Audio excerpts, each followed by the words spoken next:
Do the Reds really have a plan? Can things get much worse for our favorite team? And is David Bell on the hot seat? You are Locked On Reds, your daily Cincinnati Reds podcast, part of the Locked On Podcast Network, your team every day. You are Locked On Reds. Thanks for making Locked On Reds your first listen of the day. We are part of the Locked On Podcast Network, and we are free and available on all platforms. I'm Stephen Offenbaker alongside Jeff Carr, and we have a passion for baseball. We have a passion for the Cincinnati Reds, and we have taken that passion and we have turned it into information for you. Coming up on today's podcast, we've got part 2 of our conversation with Mo Egger from ESPN 1530. We wrap up our discussion deciding if the Reds have a plan for players once they reach the major leagues. Mo's also going to tell us whether or not it can get any worse for the Reds in 2022. And then finally, we're going to talk about David Bell's future and what it could mean for Barry Larkin. Stick around. We've got all that coming up right now. And when that's the case, when there's no sort of just clear outline for here's where we're going, here's the direction we're going in, I think the residual fallout is players just have roles that are hard to define. It's even like with Tyler Stephenson, okay, who I think is going to be an all-star one day. So, all right, he's the catcher. He's going to be the catcher moving forward. We still have Tucker Barnhart. Cool. And then at the end of last year, it's like, well, we could play some first base and God, you know what? Maybe we stick him in left field occasionally. And, well, we are going to have a DH. And it's like, okay, all that makes sense. His bat is in the lineup. You want to, so, all right. So then we're going to keep Tucker Barnhart. Nah, we're going to give him away for some failed prospect. And then, okay. Well, so then he's the catcher. Well, for now he is. All right. Aristides Aquino hits 1,000 home runs in August of 2019. And the team was so excited about that they went out there and spent a lot of money on 2 corner outfielders. Right. So, all right, pretty obvious message. You guys don't believe in the Punisher. I don't blame you. There's a reason you non-tendered him. Don't fall in love with One Magical Month. And by the way, in September, he was awful. And then 2 years later, it's like, well, actually, we think Aristides Aquino is a starting corner outfielder. He's an absolute strikeout machine. It's painful to watch. Like 64% strikeout rate. Contradict yourself, right? I mean, so right. They do these things that contradict, Nick Senzel, this guy, number 2 overall pick. This guy is a cornerstone. We're going to delay bringing him up. Cool. Can he play second base? Now we're going to go get Mike Moustakas to do that. All right. Can he play third? Well, no, he can't play third. Well, so you're going to try him in center field? Yeah, until they decided to not do that anymore. They go and get Shogo, and they have all these outfielders, and it's like, well, can he play a little shortstop? No, we'd rather have Kyle Farmer. And so, in one breath, they tell you this guy's a huge part of what they do, but then you see the way they screw with him, and it's like, well, if he's a big part of what you do, can you pick a damn position for him and let him stay there? And, obviously before he got sick, he was playing pretty well defensively, at least in center field. But it feels like in so many instances, they never really commit to any one thing, and they are always contradicting themselves. Again, now it's the small market woes. Oh, we're always dealing with financial inequities. All right, well, you're the same guy that paid Joey Votto $250 million, and you gave Brandon Phillips more money than you should have, and you sign Homer. I mean, so what are you? What are you? What are you guys?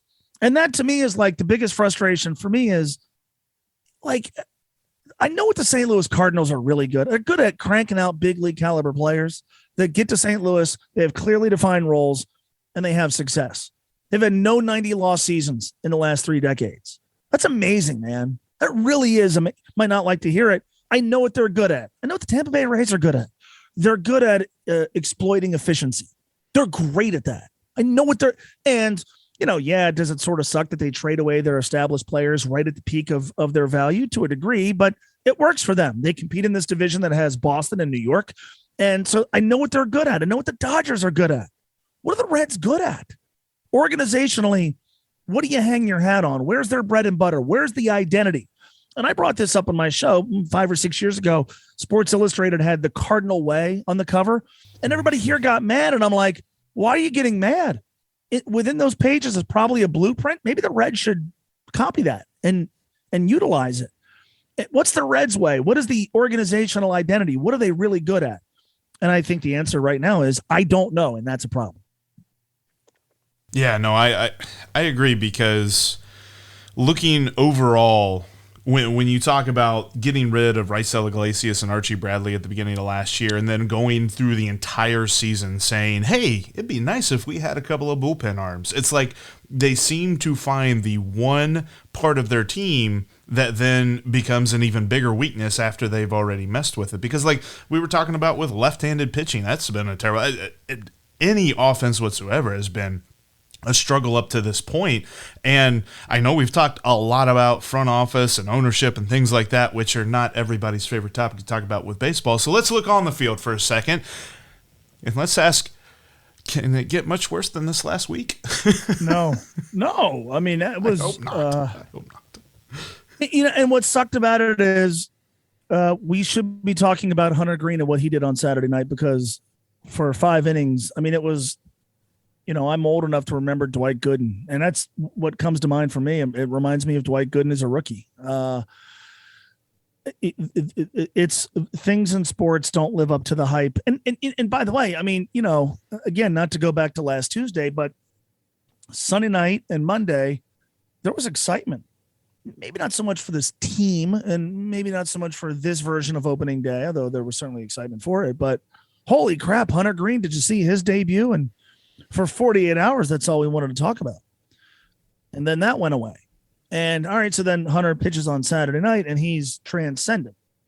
But, they lose again, and they lost 4 straight coming in, and the where you're going to go thing sort of hovers over everything. And so Hunter Green becomes a footnote.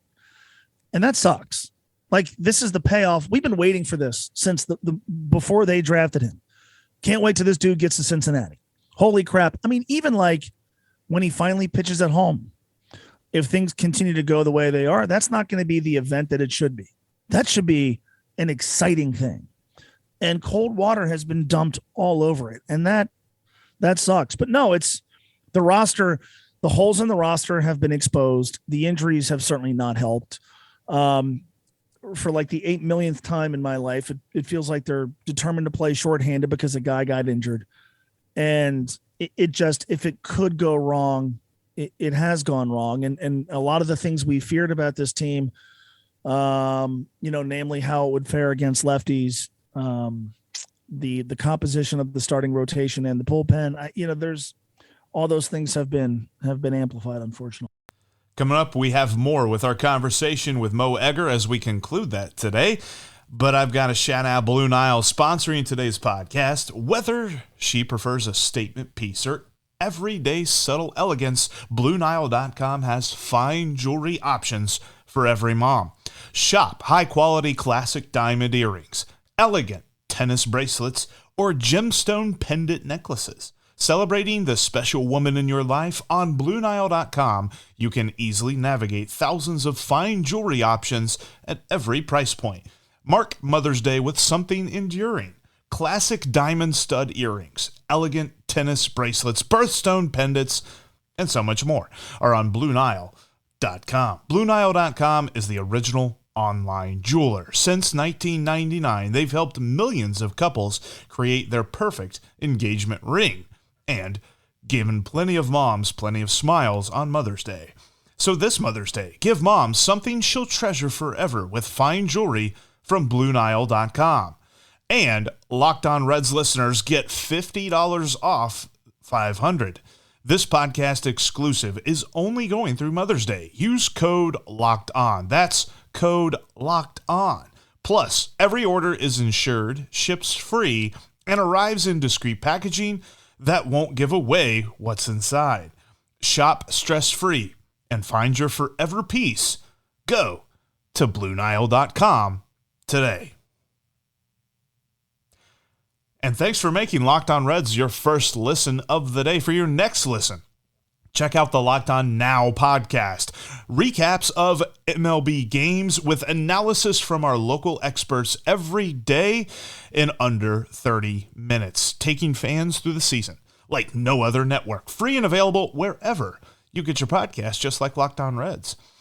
Also, make sure that you're following us on your favorite podcasting app, including YouTube. Thanks for watching us. If you're not subscribed, make sure you do so. Lots of great content coming for you throughout the season. Tomorrow, we are going to hopefully react to the Reds not losing, but we'll see, because who knows.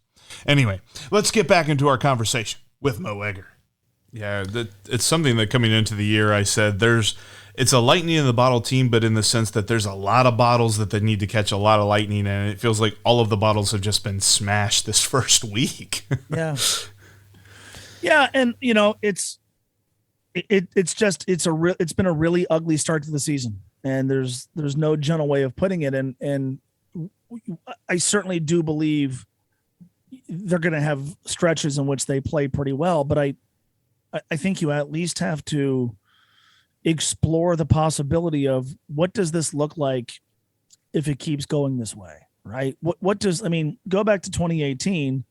They started 3-15. Brian Price lost his job. I think they bottomed out at 6-27. And I mean, it was awful. And they played okay in June and July and avoided losing 100 times. But I think there is a scenario in which a month from now, you look at their record and you look at the on-field product, and that takes center stage. And we're not talking about how good they might be in 2024. And then what happens? Is the manager sacrificed? What happens to Nick Krall? Where does the organization pivot? How does this get explained? And more than anything, just is that the point where people are just like, all right, screw it, call me the next time you're good? Because again, what was so frustrating about the way spring training began was there was this burst of excitement for, hey, the Reds are back. And I bit my tongue. On the air that afternoon, I bit my tongue because, yes, the Reds are back. But they're about to trade away their guys. And, what was interesting to me was the shock that people had about Sonny Gray and Jesse Winker and Eugenio Suarez. And I'm going like, well, when they said they were going to align their payroll to the resources, what did you think that meant? So, there's this instant just burst of excitement, and then they dump cold water all over it by doing what, frankly, most should have seen coming. And then there's excitement for opening day, and there's cold water dumped all over all that because of Phil's comments. And every time excitement gets extinguished, you just wonder how many people go, screw it, I'm done, and I'm done for a very long time. Mo, the talk of fire David Bell has already started. We're already starting to see that. And for me, I don't necessarily see it going that way. And, obviously you have, great relationships with people within this team. You might be able to speak to this a little bit better.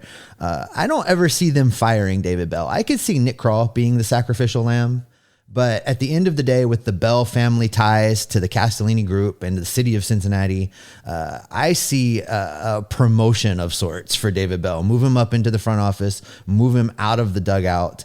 And there's always this lingering pull for, when is this going to be Barry Larkin's team? When are they going to bring Barry Larkin in and make him the manager? And 2023, 2024 sounds like a great time to do that, to give Barry Larkin the greatest opportunity to manage a team in Cincinnati that's not going to tarnish his legacy. Does that seem like a plausible scenario to you? I haven't given that a ton of thought. Frankly, I think the role of manager is largely inconsequential when your roster stinks. This roster is not very good. If they moved on from David Bell today, I don't know that the fortunes of the team would appreciably increase. And if they held on to David Bell for the rest of the season, I don't know that that's going to have a major impact in where this team goes. I guess to a degree, I could see them doing something for the sake of doing something, but they exhibited extraordinary patience with Brian Price. They moved on from Brian Price basically because they really cratered at the start of the season. David Bell has had teams perform better than Brian Price ever did. So if I'm using history as a guide, I mean, they don't. I don't think that's going to happen. I don't think they're going to move on from David Bell. I think in large part they're not going to move on from David Bell because if they did, they'd have to speak publicly. And I don't think they view that as something in their best interest right now. And I think to a degree, with, again, last week still fresh in everybody's mind, if you fire David Bell, it's going to be construed as scapegoat, fall guy. This guy's taking the hit for your ineptitude. Right, wrong, or indifferent. So I think they're very, very sensitive to that right now. The reality is they've handicapped him. I mean, that team last year, I think David Bell won as many games as any other manager would have with last year's team because of how bad the bullpen was, because of what they did to make the bullpen worse, because of some of the injuries in the bullpen. They didn't go out and get a shortstop. It's not David Bell's fault. This year's team, they moved on from 5 former All-Stars and a Gold Glover.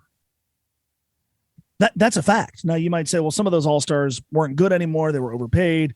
They had to move on. Fine, whatever. But that's a thing that happened.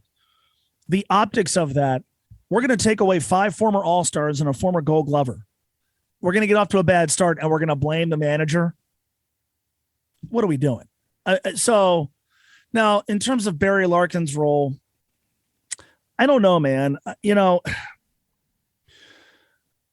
There is the idyllic fan part of me that is staring at a card that Barry sent me right now when I was 13 years old that would not want to see him in a role in which he would fail and not necessarily ruin his legacy. I got to be honest with you. I don't want to do talk shows in which I talk about firing Barry Larkin. I also feel like, are we, there's a lot of thoughts I have on this. I think there's a reason why Paul Molitor didn't manage the Milwaukee Brewers. I think there's reasons why Dom Mattingly hasn't managed the New York Yankees. I feel like it's a neat story. It doesn't work. Go hire the best person.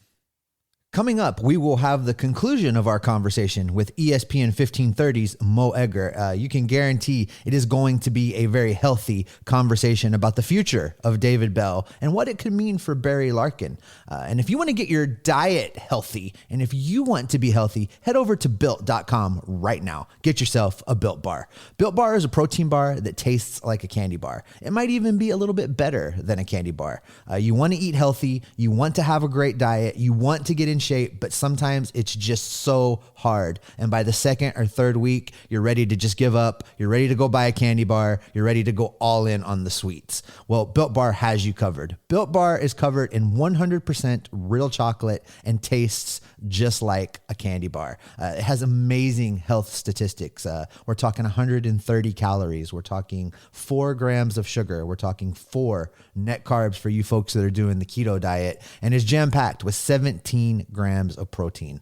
Built Bar has amazing flavors like Cherries Barcia. That's the one that I'm always ordering. Got it tucked in my locker at work to get me through my overnight shifts. They've got coconut brownie chunk. They've got salted caramel. And they've got many other products like Jeff's Addiction, the Puffs. They've got protein-infused broth for another way to get your protein content for the day. All of these amazing products are available at Built.com. And if you head over there right now and use the promo code LOCKED15, you're going to get 15% off your next order from Built Bar. Head over there today, get your diet straight, get your health goals within reach at Built.com using the promo code LOCKED15 for 15% off at Built.com.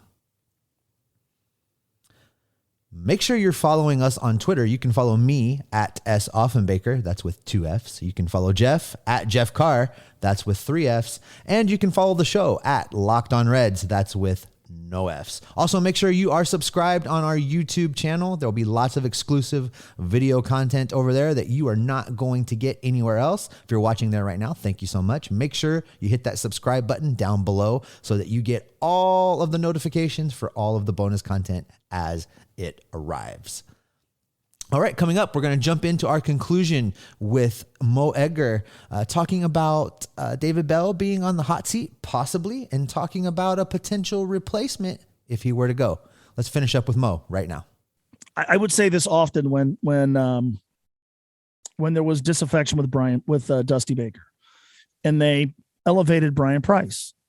And I remember talking about this in October and November of 2013, because whenever there's a managerial opening, and this doesn't just happen here, it's inevitably bring up your favorite former player, right? So the night that Dusty got let go, I was on the air, I was filling in for Lance McAllister. And it's like, all right, well, who should they hire? And it got to be a joke. In fact, it got to be a joke to the point that then callers were just mentioning old Reds players, because for the first 90 minutes, it was, well, they should hire Paul O'Neill. Well, they should hire Todd Benzinger. No, it should be Chris Sabo. And then it got to the point of farce where people were like, hire Bo Diaz. And for those who don't know, Bo died many years ago. And I remember going like, all right, fine. Can we maybe do a search and extend the search to beyond the Reds alumni list? So they hire Brian Price. They just elevated. They didn't do a search. And I remember at the time going like, are we really sure that they went to the ends of the earth to go find the best in the world at what they do? David Bell came here as the result of a very long and comprehensive search.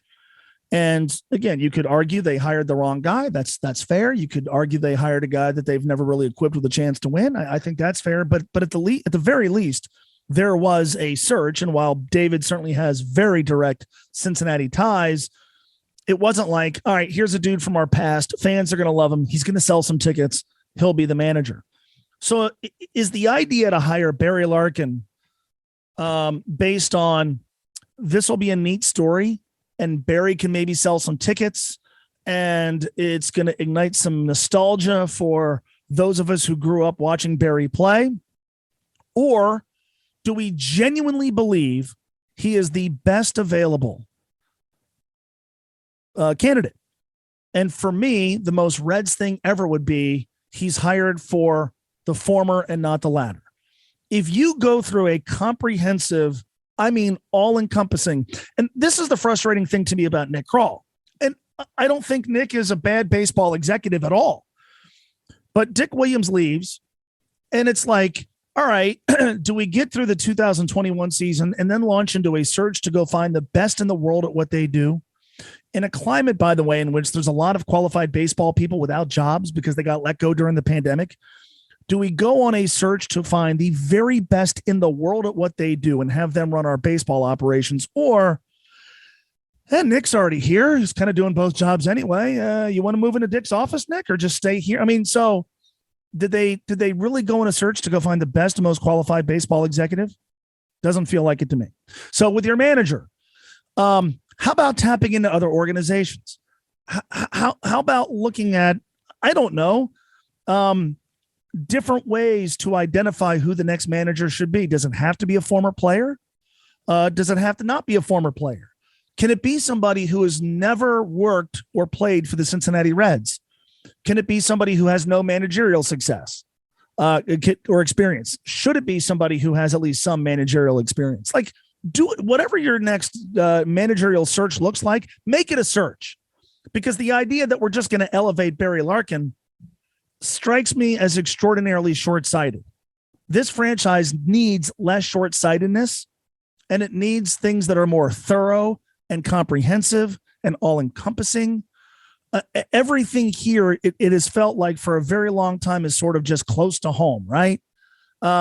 Walt Jocketty leaves, Dick's here. He's now the guy. Oh, Dick leaves, Nick's the guy here. Firing Dusty, Brian Price is here. He's the guy.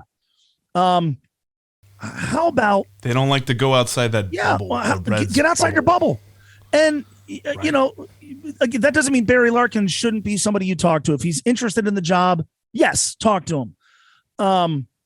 But is the idea hire him because if Barry Larkin was a Hall of Fame shortstop playing his entire career for the Texas Rangers, would anybody want him to be the manager here?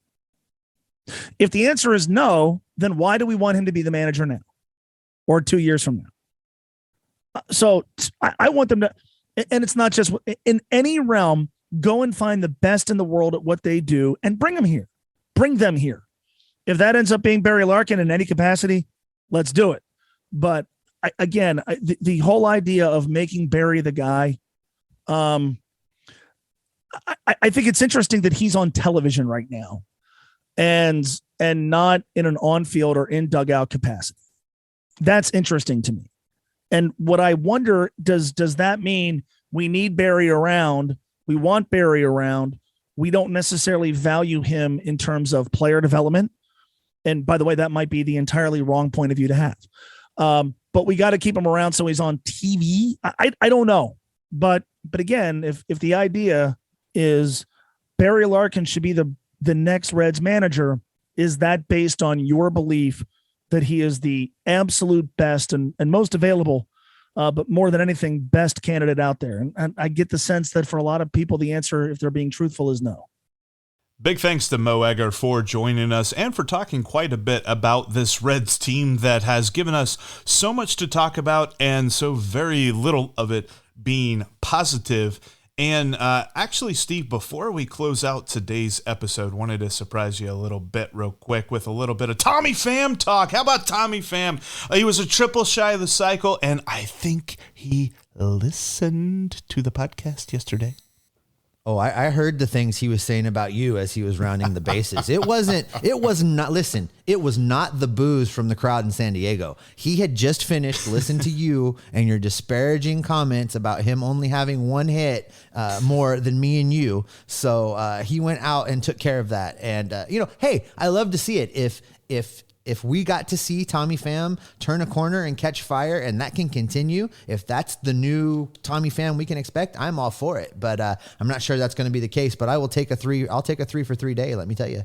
I loved it because he had so many, it was a lot of hard hit stuff when it came obviously to the home run, but the double was really close to being a home run as well. And then a pretty nice little single there that he got. And I think overall, if he can start turning things around, this is going to help out the rest of the lineup because, as it were, Joey Votto is not getting anything that he can hit. And unfortunately, he's trying to hit it all. That's why his stats are so bad right now, because he's not trying to just be the guy that takes the easy walk. He is trying to get something going with his bat. And because of that, you're going to look at his stats right now and you're going to say, ugh, is he back to like 2019 version of Joey Votto or in 2020? He's not.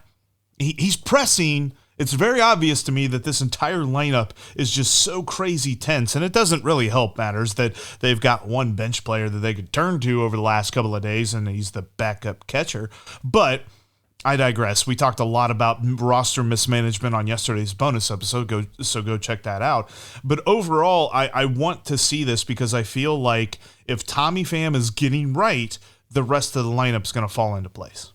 Well, anytime a player has a triple short of the cycle kind of day, things are moving in the right direction. And, and I understand the angst around being a fan of Tommy Pham with his comments when he came into Cincinnati. He's here to get his numbers. He's here to, go on his revenge tour, all of the things. But he was right in what he said immediately after those comments, which was, and if that happens, it's going to help the team win. It's going to lead to wins. So you know what? Whatever his motivations can be selfish. I don't care. But if he has success, it helps the Reds have success. And if the Reds have success, maybe they can still right this ship. So I'm all for it.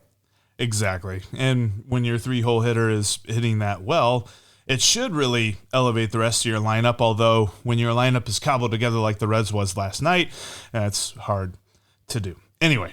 That's going to do it for us here today on the Locked On Reds podcast. Thank you all so much for watching and for listening. Make sure that you're subscribed. That way you don't miss anything we've got coming for you. Now go make your second listen Locked On MLB. As Paul Francis Sullivan, but call him Sully, has a unique perspective on Major League Baseball, both past and present. That's Locked On MLB, just like Locked On Reds, free and available on all platforms. Tomorrow, we'll see if the Reds win. Hopefully they do. But whether or not they win, what can folks expect from us, Steve? They can expect us to be Locked On Reds every single day. See you tomorrow.